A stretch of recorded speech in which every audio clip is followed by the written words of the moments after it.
Is bunny hopping in matchmaking worth it? Let me know what you think in the comments of this video.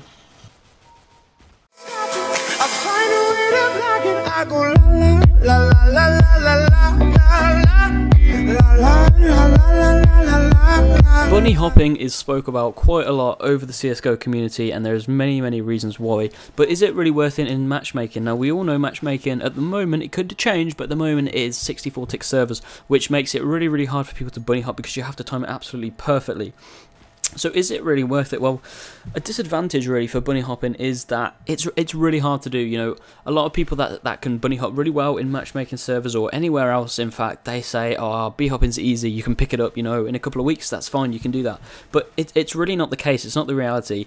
Bunny hopping is just extremely hard to do, and I mean, I've tried to do it. When I first started, I was playing in the offline mode and I was trying to do it, I couldn't do it. Now, bunny hopping is actually where you do a strafe to the right or a strafe to the left, or to the right and to the left and to the left. It can be just a strafe, and a bunny hop is a combined strafe of at least 2 or 3, and that's really hard to do on 64-tick servers.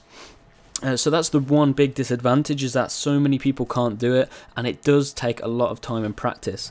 The second kind of disadvantage, which I believe there is that it can ruin the round. You know, if you're playing competitive matchmaking on a 64-tick server, you're going to kind of try and practice, and that you might try and get away from a situation. Let's say you're getting shot at, or you're about to get shot at because your teammate died. You want to try and bunny hop away because you get that extra bit of speed to try and get away from the situation, but you miss the bunny hop once, or even the very first bunny hop, and you actually fail and die and get you killed, and that could ruin the team for the whole round, and could you lose you the game as well.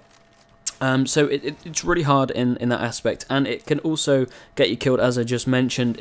You know, if you're trying to do it, you might, when you first start bunny hopping, you might want to just bunny hop absolutely everywhere, try and practice it as much as possible in competitive matchmaking, and you might see people, you know, bunny hopping around a corner, or bunny hopping around where somebody is most likely going to be standing and waiting for you to, you know, jump out so they can kill you, obviously, and it can get people killed. I've done it before, but I mean, I guess over time, you know, you get used to, get better game sense and get used to where people might be and when and where you should bunny hop.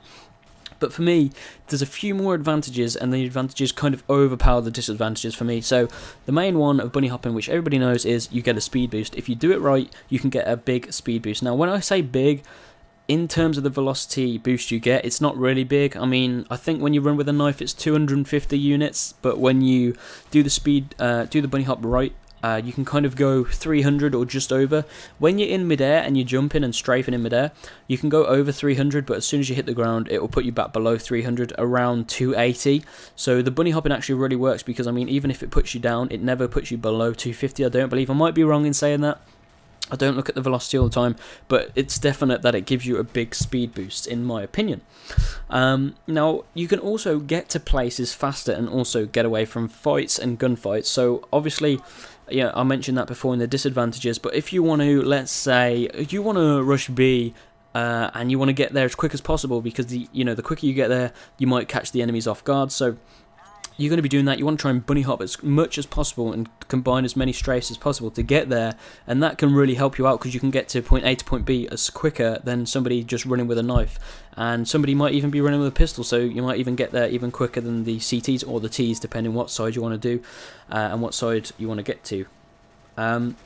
Now the next one is changing position. You can change position quicker. It enables you to rotate faster to sites. You know, you might have 2 people that are really good at bunny hopping on your team, so they might play a certain position, and then if they call out, let's say, A, and these guys are on B, they can rotate a lot quicker than normal players that can't bunny hop. So again, giving the advantage on your team, and that will really help you out.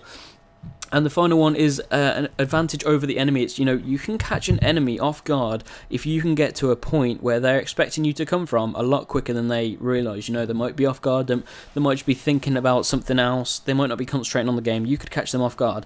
And there's actually, I've got a clip of me doing this in a live stream that I did, and I'm actually going to show you right now, so I'll see you after that.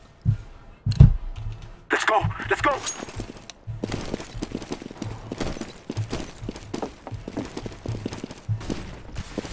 Well, that was like the best B-hop. Okay. From spawn to mid. GG. That's it. LOL! That B-hop enabled me to get a knife! LOL! Went behind him so quick. Oh, it's so bad. Could have got 2, but never mind. I'm going to have to make that a video. That was pretty cool. What? He just... Oh, we're on B, we're on B, we're on B. Hey, sorry, we're on A. Yeah. Oh, jungle. I got stuck. Now, as you saw, I didn't B-hop throughout the whole map, but I did 10 combined strafes, which is, you know, one of the most longest B-hops I've ever done in a matchmaking game, and that was absolutely brilliant for me. And even though I only went from spawn to middle on a Mirage, that little speed boost put me in front of my whole teammates, and I even started on the left side of spawn. If I started on the right side, I could have probably got further down into mid and pushed through even quicker. But even that little tiny speed boost from T to mid actually enabled me to sneak behind the enemies before they would even check middle, and then get that knife kill on stairs.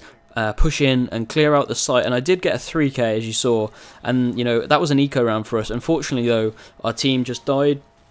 We couldn't take that round, but it really helped us win that round, and it was a brilliant eco because I managed to sneak behind, get that knife kill for even more points, and that just shows how really advantageous bunny hopping can be. Again, it's really up to you and how good you are at bunny hopping, but I'd like to see what you think of bunny hopping in the comment section below. So let me know, guys, what you think of b-hopping in matchmaking, and maybe in different servers, maybe 128 tick servers, you have a different opinion of it. So let me know in the comments below, and I'll see you guys in the next one.